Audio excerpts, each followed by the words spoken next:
Told you, the piece is sad, melancholy, needs a minor key.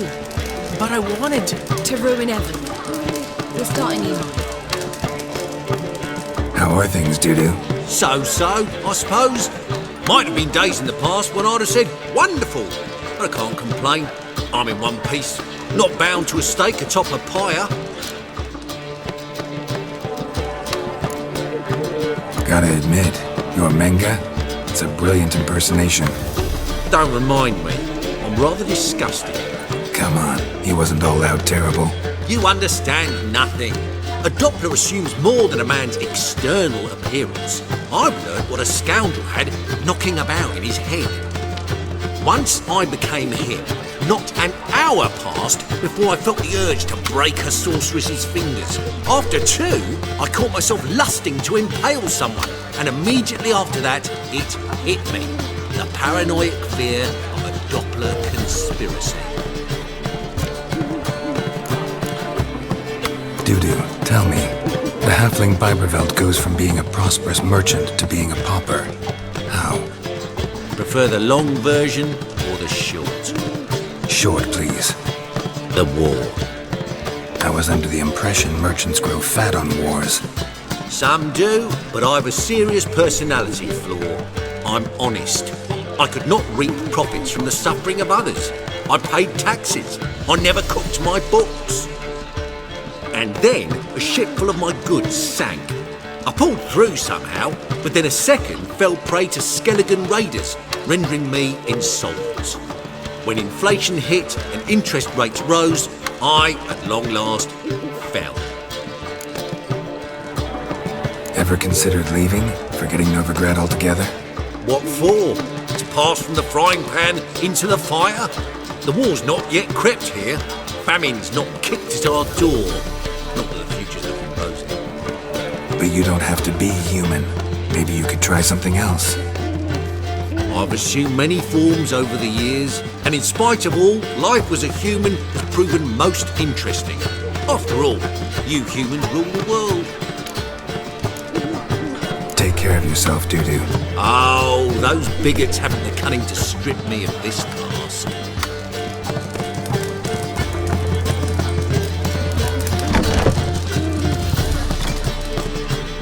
Well. See, the crew's been hard at work. Not bad. No, not all.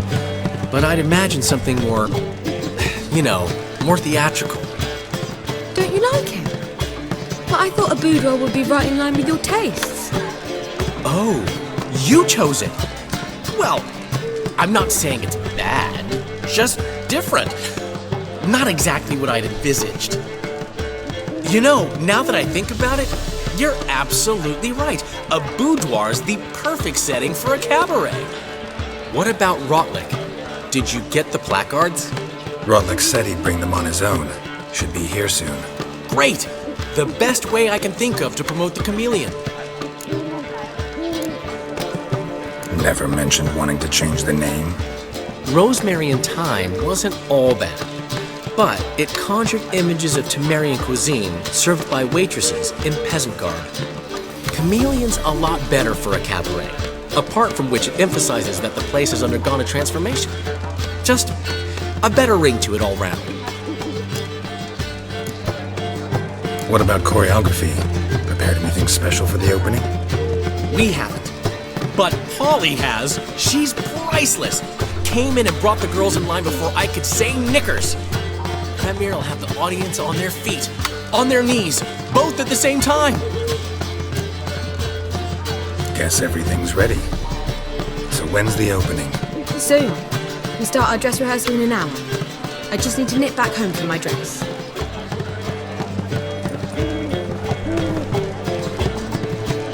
Thanks for everything. Don't mention it. Seems my cabaret dreams are about to come true. So, around to celebrate? I'm buying. Why not? That's my boy. The foreman mentioned he saw you and Priscilla talking. He's all right. And she say anything about me?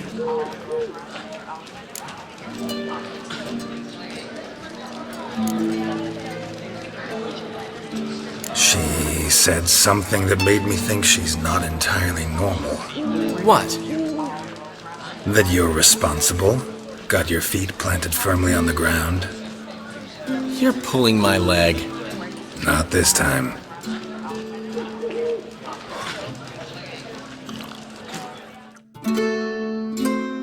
One thing's eating me. How do you manage to get the loan from Sophronia? Oh, wasn't easy. She got so excited about our performance, I had to read to her for 4 hours. 4 hours from the Cloak and the Dagger. You mean you didn't... Are you crazy? Who do you think I am?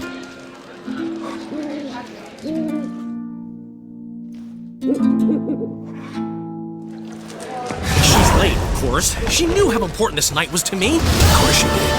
Probably just making herself gorgeous. Takes time. So it's true. A woman's vanity knows no bounds. Master Dandelion! Priscilla, she's... What? Speak, man. She's badly, been attacked. They took her to Vulmerius Hospital. Attacked? She's hurt? Geralt, come with me, please. Of course. Let's go. Gods. Priscilla. Is she gonna live? I'd say that's certain. Her condition's critical but stable. Beg your pardon, but you are a relative? Relative? No, a friend. A very close friend. Dandelion, correct? She uttered the name in her few moments of lucidity. I am Joachim von Gratz, head of surgery. Until recently, a lecturer at Oxenfurt Academy. Enough of the courtesies. What are her injuries, besides her eye? A concussion, cranial swelling, incision into her larynx, and scalding inside the throat and esophagus. Clearly someone forced her to imbibe a caustic fluid.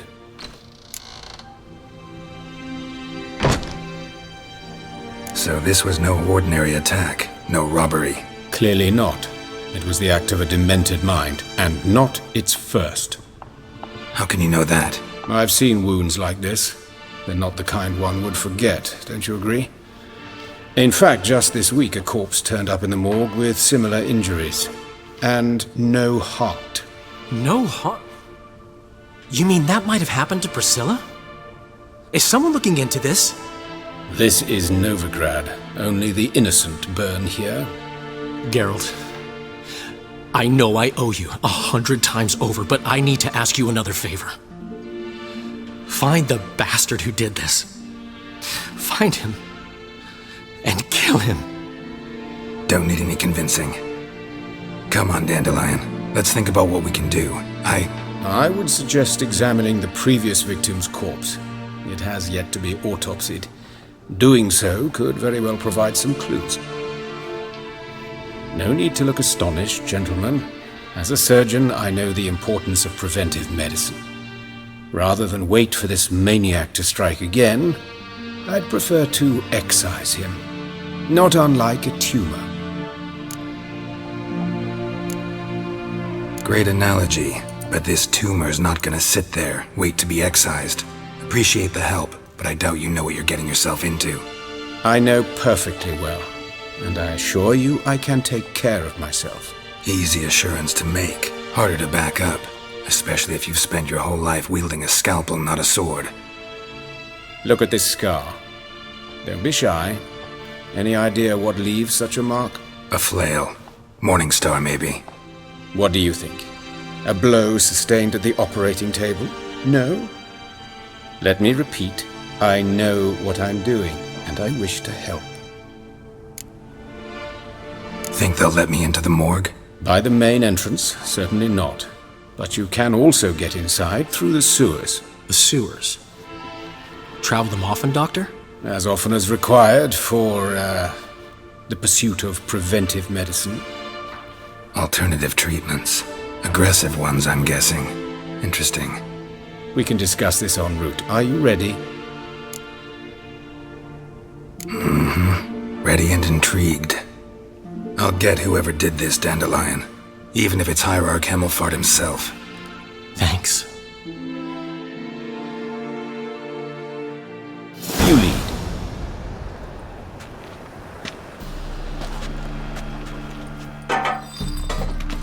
So, preventive medicine you practice in the sewers. What's that about? Think. Sewing up drowned victims. Hear that? Been hearing it for a while. Draw your weapon.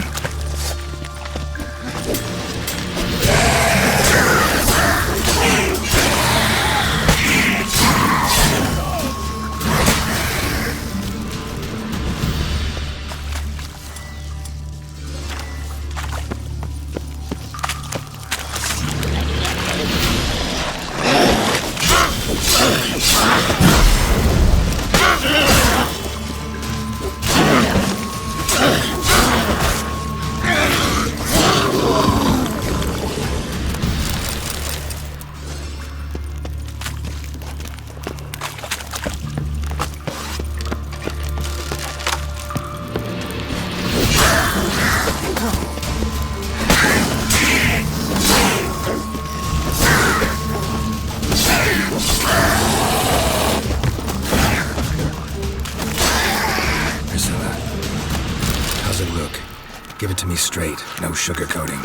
Her wounds will heal, but it's her voice that concerns you. Surely you understand what a terrible blow that would be to a Trobrenz. Enough to strip her of the will to live. Any remedy for that? I fear only your friend Dandelion can be of help on that count.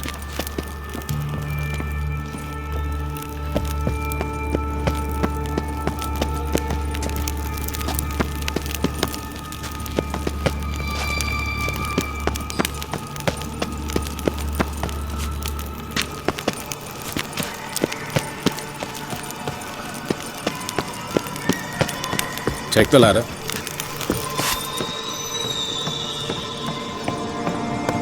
This is the place. Come, the quicker we take care of this, the better.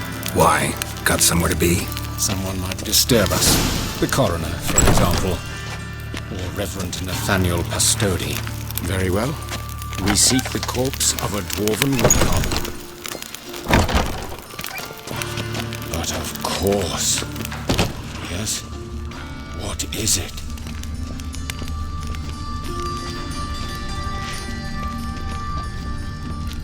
Human. Wrong body type.